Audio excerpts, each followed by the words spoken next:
E vamos a mais uma mensagem de fé que vai nos abençoar. E vamos falar sobre o Espírito Santo e a Igreja de Cristo. Vamos falar desse assunto aqui que é muito importante. Começo com você. Vamos lá, na nossa leitura. O Espírito Santo de Deus é responsável por preparar a igreja como uma noiva, pura, santa e sem mancha para o noivo, Jesus Cristo. Vamos dar uma paradinha aqui e entender o seguinte. Então nós somos chamados para sermos essa noiva de Cristo, essa igreja sem mácula, esse povo que nasceu de novo, esse povo que tem uma nova vida em Cristo, que não pode mais continuar aprisionado por aquilo que no passado nós éramos presos. É para a gente mudar de vida completamente. Com Jesus é assim.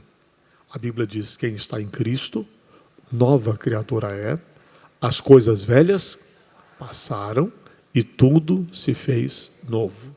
Se ainda isso não é uma realidade em alguns de nós, precisamos mais do que nunca se firmar em Cristo Jesus. Eu quero uma nova natureza, eu quero uma nova vida.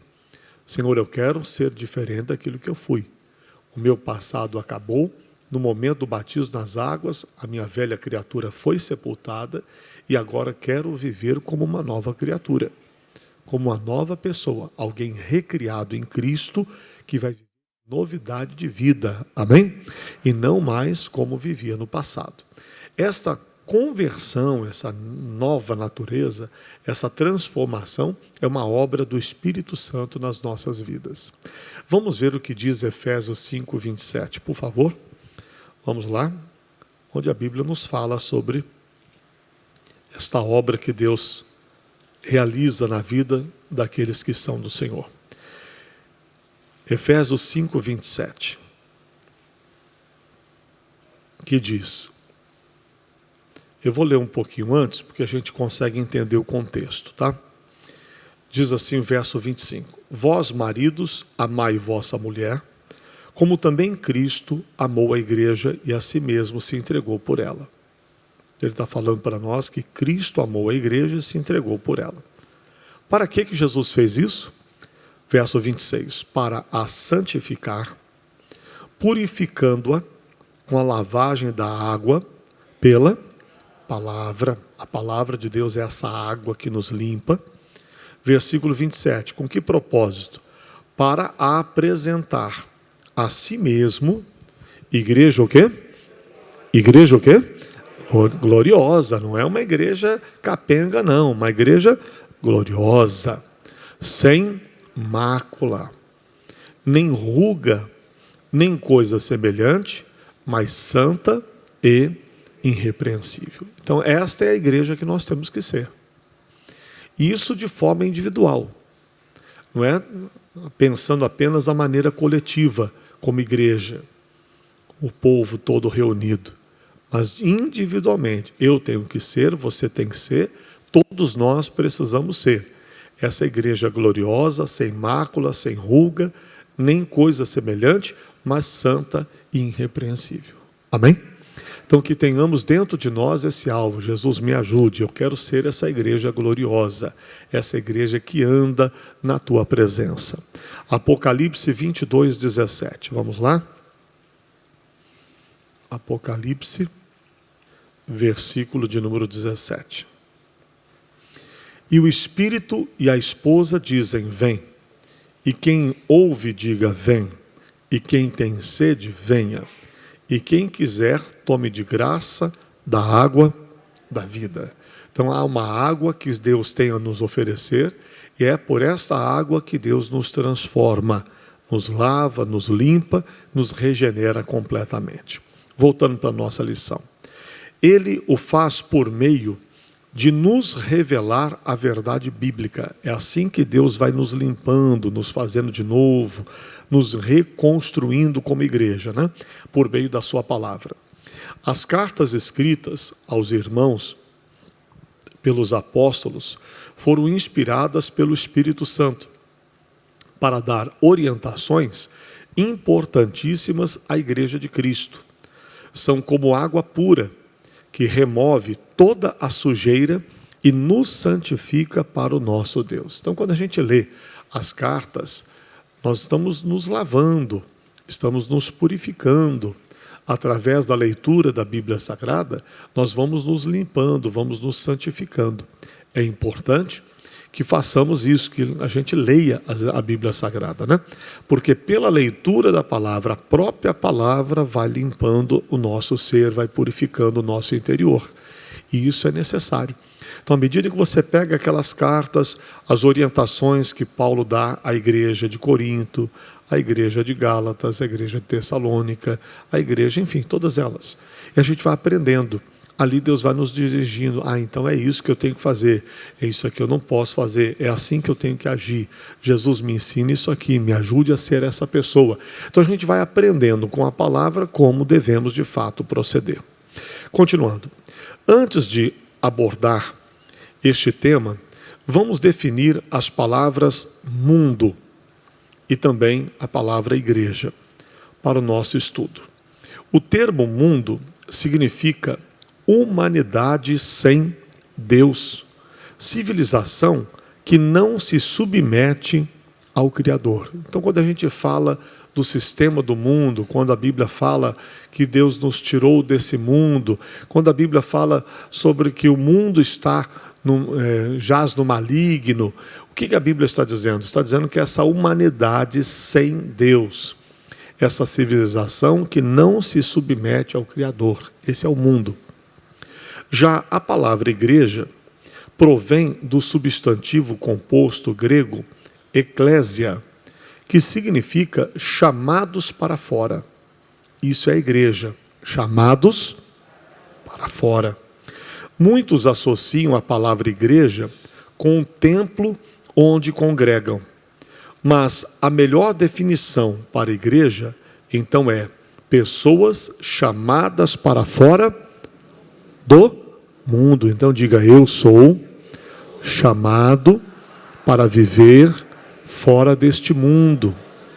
Ou seja, fora desse contexto de uma humanidade sem Deus, fora desse domínio do pecado que impera e que escraviza a humanidade. A Bíblia diz outrora, quer dizer, no passado, nós éramos filhos da desobediência, nós éramos guiados pelo Espírito que agora opera nos filhos da desobediência. Outrora, no passado, era assim. Estávamos presos ao pecado. Mas quando nós conhecemos a Jesus, somos tirados desse mundo, somos tirados do reino das trevas e transportados para o reino do Filho do seu amor, onde agora em Cristo devemos viver uma nova história, completamente diferente daquela que vivíamos anteriormente. Continuando, o livro de Apocalipse registra várias exortações do Espírito de Deus aos chamados para fora do mundo, que viviam em Efésios, Esmirna, Tiatira, Sardes, Pérgamo, Filadélfia, Laodiceia, que eram as igrejas que o texto de Apocalipse nos apresenta, né? E que ali temos muitas lições. Ao estudar as cartas às igrejas, podemos nos identificar com muitos de seus erros e acertos. Cada uma dessas igrejas, bem como as de Roma, de Corinto, da Galáxia, de Filipos, de Colossos, de Tessalônica, figuradamente, ainda são encontradas em nossos dias. Se ouvirmos o que o Espírito Santo diz a elas, seremos o quê? Santificados e venceremos também. Amém, pessoal? Então nós precisamos ler essas cartas, observá-las com atenção e ver aquilo que eles acertaram, para a gente seguir o exemplo e acertar também. E aquilo que eles erraram, sair fora daqueles erros para não cometer os mesmos erros. Então, com a palavra de Deus, à medida em que a gente vai aprendendo da palavra, nós vamos nos santificando. A palavra é essa água que nos limpa, mais uma vez eu enfatizo isso. Continuando. Não entristeçais o Espírito Santo. Vamos ver isso aqui? A Bíblia diz para nós em Efésios 4:30, e não entristeçais o Espírito Santo de Deus, do qual estáis selados para o dia da redenção. Toda amargura, ira, cólera, gritaria, blasfêmias e toda malícia seja o quê? Tirada de entre vós. Antes, sejam uns para com os outros benignos, misericordiosos, perdoando-vos uns aos outros, como também Deus vos perdoou em Cristo. Vamos dar uma paradinha aqui e prestar atenção. Às vezes, a gente, quando convivemos com pessoas, nós temos algumas decepções na vida. Às vezes a gente se decepciona com um colega de trabalho, às vezes com um familiar, às vezes com um concorrente que usa de maldade e até de desonestidade. Com uma situação que a gente tende a se magoar, a se ferir, a se chatear com alguém. A Bíblia diz para nós, em Efésios 4:23, em Provérbios 4:23, que sobre tudo que a gente deve guardar, a Bíblia diz, guarda o teu coração, porque dele procede as saídas da vida. Então a gente precisa guardar o coração e não permitir que certas coisas entrem dentro de nós. Vivemos aqui no mundo ainda. Por mais que nós fomos tirados desse sistema governado pelo maligno nessa terra, nós convivemos com pessoas que nem todas saíram desse domínio maligno.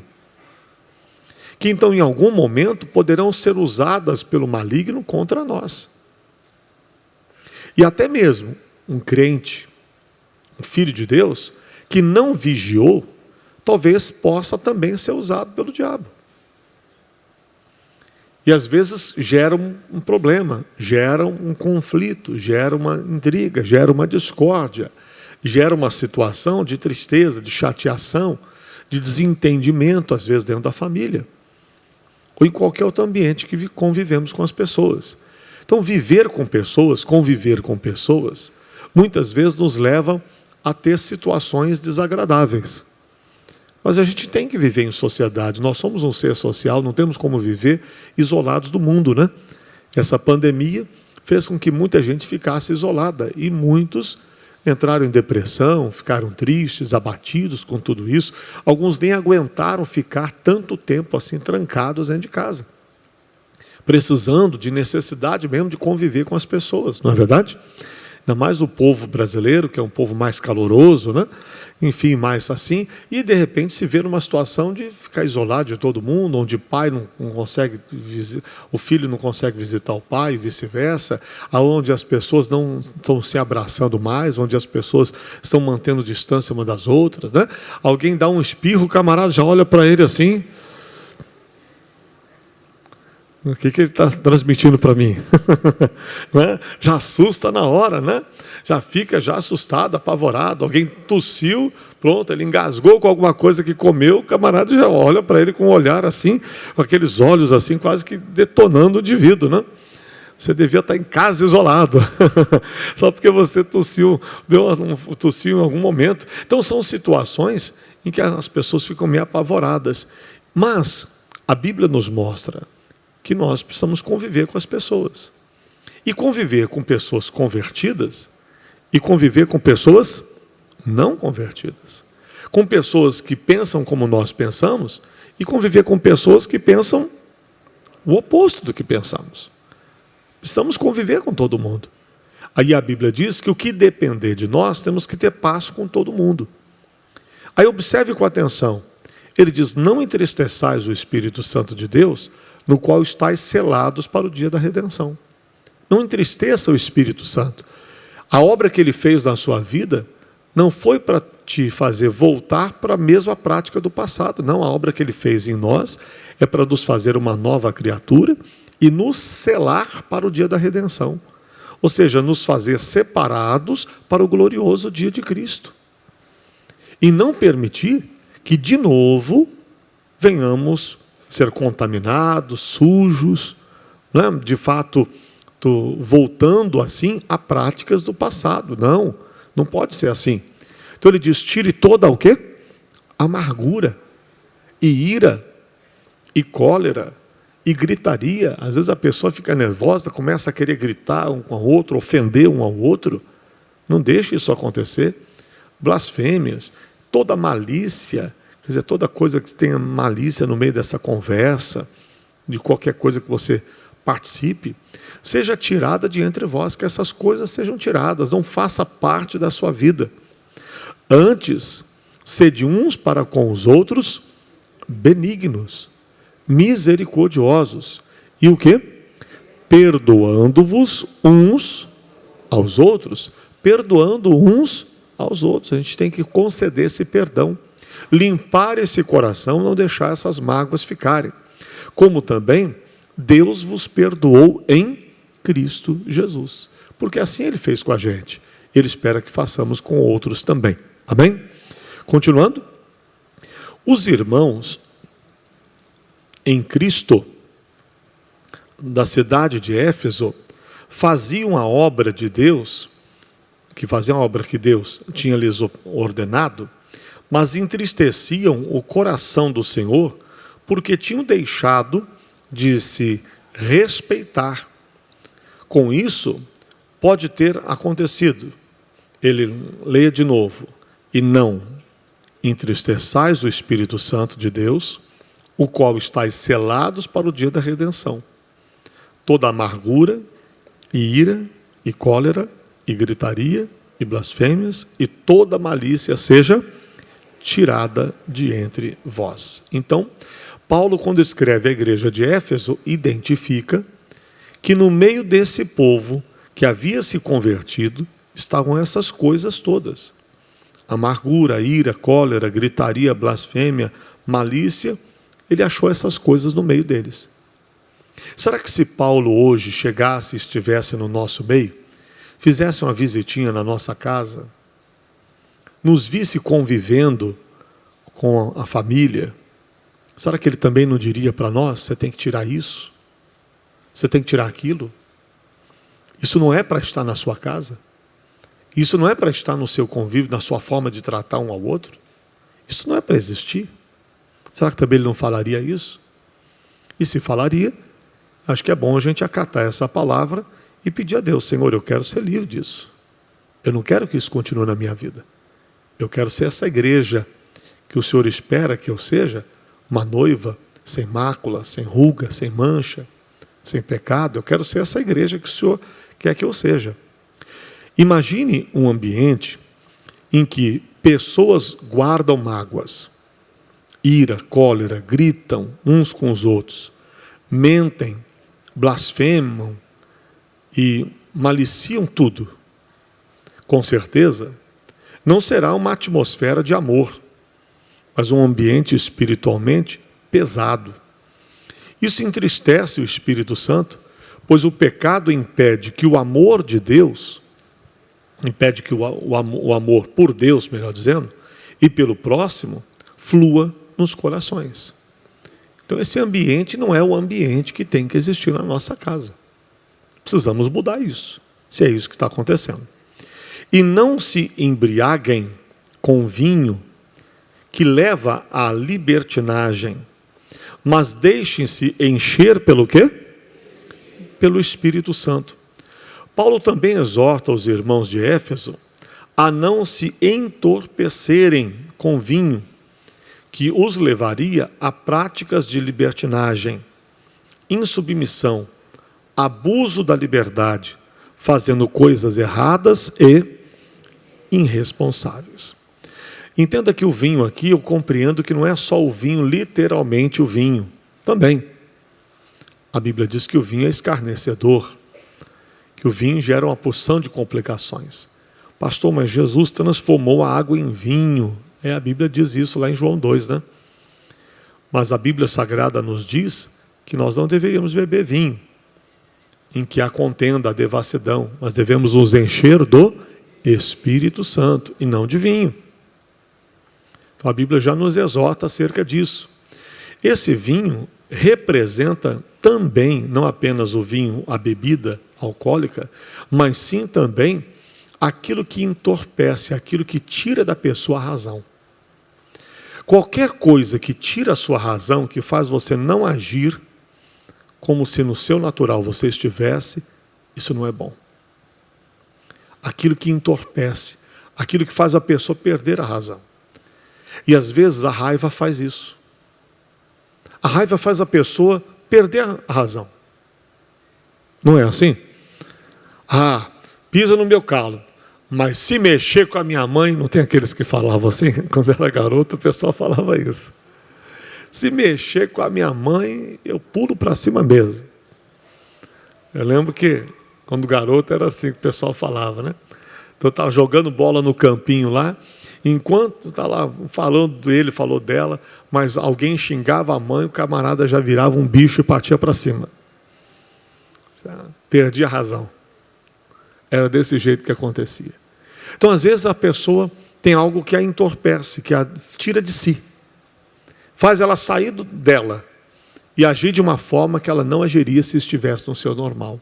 Então, o que é que te entorpece? Aquilo que te deixa fora de si. Tem que controlar isso, não pode se entregar a essa prática, senão vai ter problema sério. Então, não vos embriagueis com vinho, não, pelo contrário. Há ainda outra advertência aos irmãos de Éfeso, escrita no Apocalipse, capítulo 2, versículo 1 até o 7. Escreve ao anjo da igreja, que está em Éfeso. Isto diz aquele que tem à sua destra as 7 estrelas, que anda no meio dos 7 castiçais de ouro. Eu sei as tuas obras, e o teu trabalho, e a tua paciência, e que não podes sofrer os maus, e puseste à prova os que dizem ser apóstolos e não o são, e tu achastes mentirosos, e sofrestes e tens paciência, e trabalhaste pelo meu nome, e não cansaste. Tenho, porém, contra ti. O que é que Deus tinha contra eles? Que deixaste o teu primeiro amor. Então, uma outra coisa que a igreja de Éfeso deixou a desejar. Deixaram o seu primeiro amor. Parece que se escandalizaram com algumas pessoas que deram mau testemunho para eles. Aqui o texto fala de apóstolos que eles acharam lá, que não eram praticantes da palavra. E isso os escandalizou. E mexeu com eles de tal forma que eles se esfriaram na fé. Cuidado, os maus testemunhos, infelizmente, eles existem. Jesus falou que mister é que venham os escândalos. Também disse, ai daqueles por quem os escândalos vierem. Mas eles virão. Os escândalos vão acontecer. No mundo que vivemos, existem pessoas que estão firmes e existem pessoas que não estão firmes com Deus. E a queda do outro não pode ser motivo da nossa queda. Porque o outro se perdeu, se contaminou, porque o outro não teve juízo, não vigiou, não orou, não se consagrou, não viveu a palavra de Deus. Agora, porque alguém errou, você vai se perder por conta dos outros? Nem pensar numa coisa dessa. Já vimos tantas pessoas nesse mundo caírem, se desviarem do Evangelho, se perderem. O que a gente pode fazer? Orar por eles, pedir a Deus que tenha misericórdia e que leve eles ao arrependimento. Agora, porque o outro caiu, eu vou cair? Não, porque, poxa, mas ele era uma pessoa assim, mas ela era uma pessoa desse jeito, mas era alguém que eu admirava, agora de repente está assim, não é possível, então eu não vou mais para a igreja. Você é um tolo se fizer isso. Você é um tolo. Alguém fez a besteira de se perder, aí por causa do outro você vai se perder? Mas nem pensar nisso. Por isso a Bíblia diz em Hebreus 12 que nós temos que olhar para o autor e consumador da nossa fé, que é o Senhor Jesus. E se alguém se desviou, se perdeu, se contaminou, se aproximar de você e começar com algum tipo de conversa, que você percebe que ele está tentando lhe contaminar com a sujeira que ele tem no coração dele, sai fora. Só olha alto lá. Eu vou respeitar você, a sua posição, se você não quer saber de Jesus. Agora não vem com essas conversas querendo me contaminar, que eu não estou a fim de ouvir a sua conversa, não. Esse tipo de papo, estou fora. A Bíblia exorta a gente no Salmo 1. Bem-aventurado o varão que não anda segundo o conselho dos ímpios. Aquela pessoa que despreza a palavra de Deus está agindo como um ímpio. Ele é um ímpio. A pessoa que despreza a palavra é o ímpio. E a Bíblia diz que bem-aventurado o varão que não anda segundo o conselho dos ímpios, nem se assenta à roda dos escarnecedores. Então a pessoa sentou lá numa roda para ficar falando mal, para criticar não sei quem, a igreja tal, porque o fulano de tal, fulana de tal, sai fora disso. Eu não me assento na roda de escarnecedor. Não, porque você quer ser muito certinho. Não, porque eu não quero ser perdido igual você. Eu não quero me perder como você está se perdendo. Então, esse tipo de conversa para mim não serve, amigo. Sai fora. Porque você percebe que aquele tipo de conversa contamina. E a realidade é, o que não edifica, contamina. Não edifica, contamina. Então, se tem alguma coisa na sua vida que você diz, não me edifica, vai te contaminar. Então não faz bem. Para que eu vou me contaminar? Se não está me edificando, vai me fazer mal. Se não faz bem, faz mal. Porque neutro nada é, irmão. Nada é neutro. Se não faz bem, faz mal. Se não edifica, contamina. Se não me aproxima de Deus, me afasta de Deus. Aí é uma decisão que eu tenho que tomar na minha vida. O que eu quero para mim? Qual o propósito que eu tenho para a minha vida? Qual o alvo que eu tenho? Não, eu quero ser essa igreja que está selada pelo Espírito Santo para o dia da redenção. É isso que eu quero. Então não vou me contaminar. Não quero saber disso. Desculpa, amigo, mas esse tipo de conversa para mim não está legal. Vamos mudar o assunto? Não, mas não quero falar dos outros. Se você quiser orar por essa pessoa, a gente vai unir a fé agora e vamos orar por essa pessoa. Agora, ficar aí remoendo e falando mal dos outros, eu estou fora. Esse ambiente não é bom para mim. Não quero saber disso. É uma atitude que um cristão deveria tomar. Então, tenho, porém, contra ti, que deixastes o teu primeiro amor. É assim que as pessoas vão deixando, vão se contaminando, vão se esfriando e se afastam de Deus. Às vezes as más amizades, continua convivendo com a pessoa que está desveadona. E a pessoa fica falando coisa. E vai bombardeando conversas. E vai falando. Daqui a pouco a pessoa que está lá convivendo se perde junto. Não está firme o suficiente, não está bem, e daqui a pouco está perdida. Lembra-te, pois, de onde caíste. Enxergue aonde foi que a coisa começou a desandar. Onde é que eu peguei a rua errada? Eu não podia ter entrado à direita, era para a esquerda. Eu não podia ter entrado à esquerda, era para a direita. Eu não podia ter entrado para lugar nenhum, eu tinha que ter ido reto e eu peguei a rua errada. Então o que eu vou fazer? Eu tenho que voltar esse trajeto todo, pegar o caminho certo e prosseguir nele. E qual é o caminho certo? O caminho certo é Jesus. João 14,6. Ele disse, eu sou o caminho, a verdade e a vida.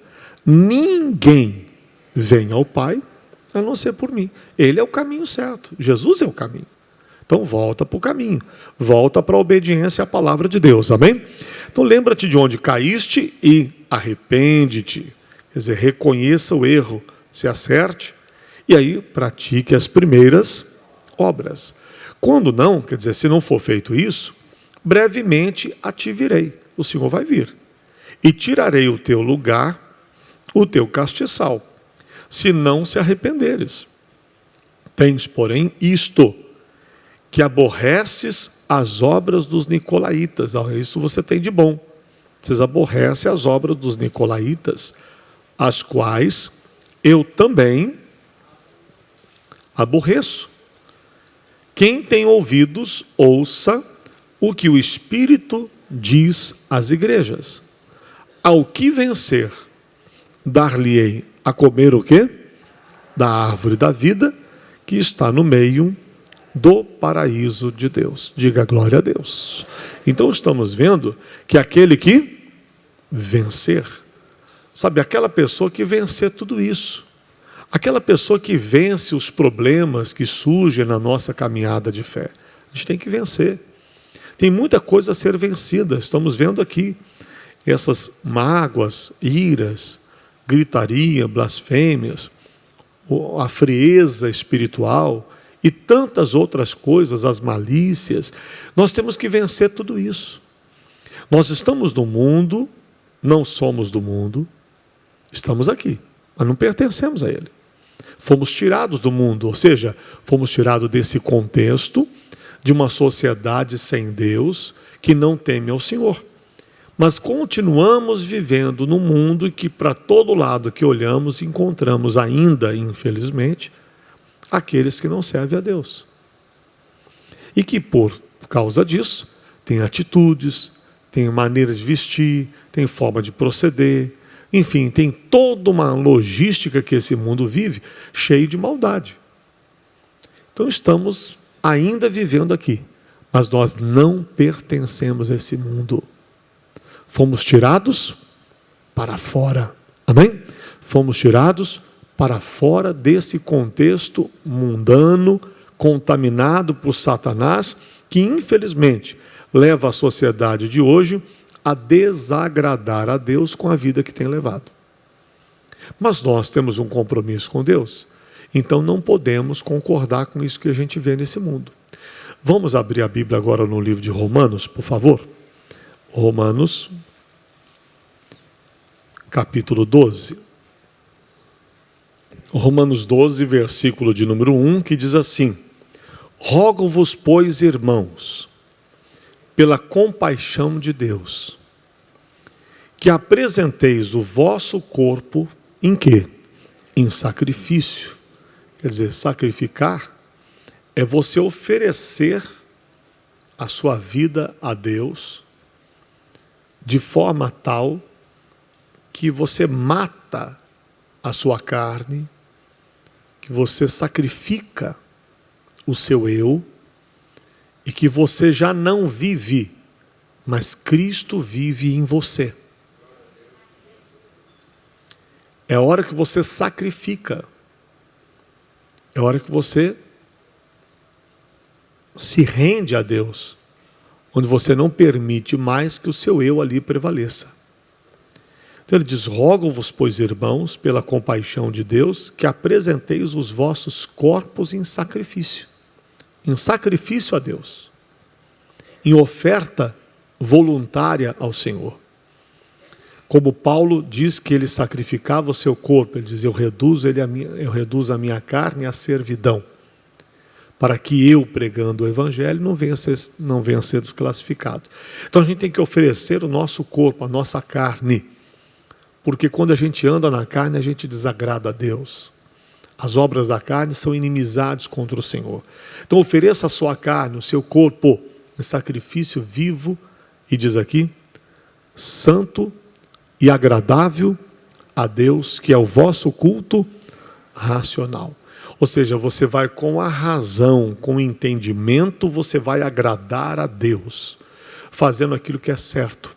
Você identifica e diz: não, isso aqui não é correto, eu não vou agir assim. A minha vontade é falar umas boas para essa pessoa, mas eu não vou fazer isso. Está repreendido isso. Você reduz a sua carne à obediência a Deus. Você sacrifica a tua carne dizendo: não, eu sou de Jesus e eu não vou agir assim. Eu não vou falar isso, eu não vou fazer isso. Eu sou de Cristo, eu nasci de novo. Jesus, eu lhe pertenço, eu não posso fazer isso. Você pode estar vivendo um momento assim dificílimo, que às vezes a sua vontade é esganar alguém. A sua natureza humana pede para você tomar uma atitude de partir para cima da pessoa. Você entende que a sua luta não é contra carne, nem contra o sangue. Que a sua luta ela é espiritual. Então você não aceita tal coisa. Não, de Satanás, está repreendido. Você não vai conseguir o que você quer. Não vai me usar, não vai me contaminar, eu não permito, não aceito isso, e essa obra de Satanás não vai prevalecer em hipótese nenhuma. A hora que você reduz a sua carne, esse sacrifício aí, agradável, santo, é vivo, santo e agradável a Deus, que é o vosso culto racional. Versículo 2 diz: e não vos conformeis, quer dizer, não se torne conforme. Então, ainda que estejamos vivendo neste mundo, nós não podemos nos conformar com este mundo. Estamos aqui na terra, convivemos com pessoas, mas nós não podemos nos conformar. Nós temos a palavra de Deus como nosso livro de fé e prática e vamos obedecê-lo, vamos praticá-lo. Então não vos conformeis com este mundo. Você já entendeu o que é o mundo, né?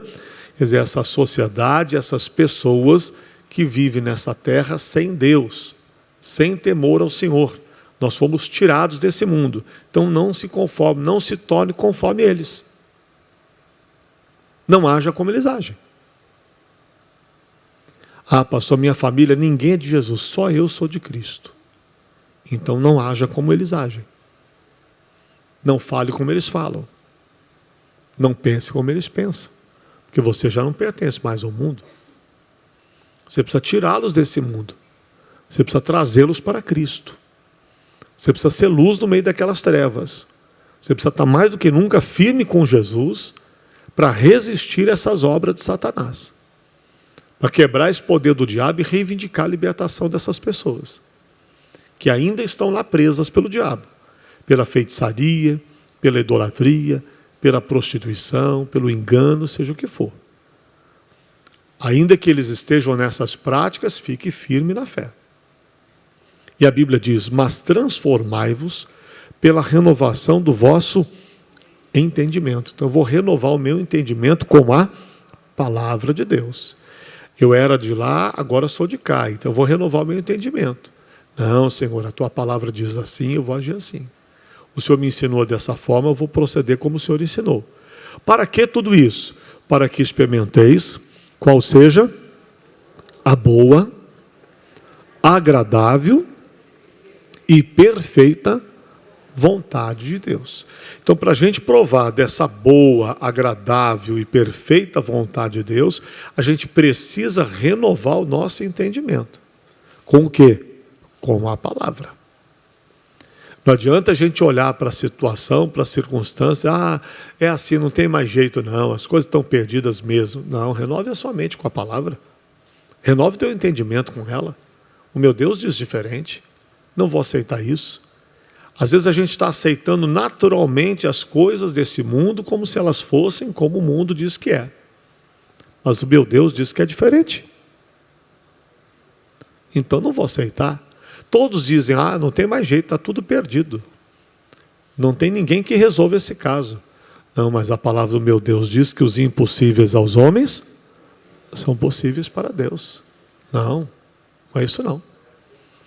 Não, mas acontece que você sabe disso, agora a atitude dessa pessoa é isso, é aquilo, essa pessoa não tem mais volta. Você fica firme na fé. Senhor, eu creio na tua palavra. Soltar-se a presa ao valente? Por certo que sim, diz o Senhor. Então ele vai escapar, ele vai sair, ele vai ser liberto, ele vai sair da mão desse valente, desse demônio que dominou, que lutou até dominá-lo, mas ele vai sair da mão desse valente. Essa pessoa vai ser liberta da mão desse demônio. Esse demônio não vai prender meu filho, não vai prender meu cônjuge, não vai prender minha mãe, meu irmão, minha irmã, não vai prender o meu tio, minha tia, não vai prender ninguém. Soltar-se-ia preso o valente? Por certo que sim, diz o Senhor. Então ele vai escapar, ele vai ser liberto. Ele não vai ficar nas garras de Satanás. Amém, pessoal? Renove a sua mente com a palavra. Não concorde com aquilo que o diabo lhe traz, não. Senhor, vai ser conforme está escrito, eu creio. Vou provar da boa, perfeita e agradável vontade de Deus. Qual é a vontade de Deus? A vontade de Deus é que nenhum ser humano se perca, mas antes que todos sejam salvos. Então essa é a vontade de Deus, então é essa a vontade que eu vou provar. Essa é a vontade de Deus e é isso que vai acontecer com a minha família. Todos eles virão a Cristo. Ninguém vai ficar para fora da arca da salvação. Todos eles. Eu e a minha casa. Amém? Eu e a minha família. É hora que você tem que ficar firme, resistir ao diabo e ele fugirá de vós. Renove o seu entendimento, renove a sua mente com a palavra. Tome a palavra de Deus, assuma na sua vida E comece a guerrear. Vem pensamentos ruins, vem sim, eles vêm. São os dardos inflamados do maligno. Apague todos eles com o escudo da fé. Diga, não, aqui não tem lugar para você. Está amarrado, repreendido todos esses pensamentos contrários ao que a palavra do meu Deus fala. Eu levo todo o pensamento meu à obediência da palavra, cativo a obediência da palavra, conforme diz o texto de Coríntios 10, lá no verso 4. Não aceito, não vou concordar com isso. O Senhor Deus, ele vai derrubar essa muralha, essa barreira que existe, e vai cair por terra esse domínio de Satanás. A minha casa vai servir a Jesus. E aí você fica firme na fé. Você tem que renovar o teu entendimento. Pastor, mas fulano é coração duro. É aquele pau que nasceu torto que vai morrer torto. Então, pela primeira vez, você vai ver um pau que nasceu torto morrer direito. Porque ele vai se endireitar. Ele não vai se perder. Não tem essa história. Não, mas acontece que o trauma, o que aconteceu, o que viveu, a experiência que teve, a situação, isso é irreversível. Não tem nada irreversível para o nosso Deus. Deus muda qualquer situação. Ele é o Deus do impossível. É o Deus que vai fazer o milagre acontecer. Então a gente tem que renovar o nosso entendimento para provar da boa, perfeita e agradável vontade de Deus. Se você não renova o seu entendimento com a palavra, você vai ficar igualzinho o mundo pensa. Não, a situação do país está difícil, não tem problema financeiro, não porque está acontecendo isso, não porque está acontecendo aquilo, por causa da pandemia, tem muita gente desempregada, eu não vou conseguir emprego. Imagina com a idade que eu estou, como é que eu vou conseguir um emprego? Vou conseguir porque a porta que Deus abre, ninguém fecha. Porque o Senhor disse que põe diante de mim uma porta aberta e ninguém a pode fechar. Porque Ele disse que o que eu determinar em nome dEle, Ele vai fazer por mim. Então está determinado e essa porta está aberta. E essa bênção vai se concretizar na minha vida. Eu tomo posse daquilo que me pertence. Ou seja, a pessoa tem que reagir a isso, renovando o seu entendimento com a palavra. Provérbios diz que assim como você imaginou na sua alma, assim é. Aí se você fica imaginando, não tem jeito, não tem solução, está difícil. Essa pessoa não tem solução. Então pronto, então você se entregou à derrota. Então você se entregou a tudo e está dizendo, não tem mais o que fazer. Vou fazer o quê? Então não faz mais nada, irmão. Então cruza o braço e espera tudo acabar. Espera tudo se perder. Mas não é isso que Deus está nos chamando para fazer. Ele está nos chamando para guerrear. Ele está nos chamando para lutar. Ele está nos chamando para a gente ir contra tudo isso que o diabo está dizendo que vai ser. Porque não vai ser. O que vai acontecer, o que vai ser, é o que o meu Deus diz na sua palavra. Não vai ser outra coisa, não vai ser diferente. Eu acredito naquilo que o meu Deus me prometeu e eu vou tomar posse daquilo que Deus me prometeu. Se você se conforma com esse mundo, você vai viver igualzinho a ele. Você vai pensar como ele, vai agir como ele, vai proceder como ele. E vai ter os resultados que eles têm. E os resultados deles são péssimos. Uma vida de pecado, de derrota, de sofrimento, de desonestidade, de mentira, de engano, de vaidade, de soberba, de orgulho e, por fim, uma eternidade separada de Deus. Então, o que eles têm não é bom. E ainda que alguém aparentemente esteja se dando bem por fazer alguma coisa errada, vai chegar a prestação de conta para ele também. E a hora que ele tiver que prestar conta, se você se iguala a eles, você vai prestar conta igualzinho a eles. Então não é bom para você, não é bom para mim, não é bom para ninguém. O bom é que a gente viva aquilo que é santo, puro e agradável a Deus. Aí nós vamos provar da boa, perfeita e agradável vontade do Senhor, que eu acho que é o que todos nós queremos, não é?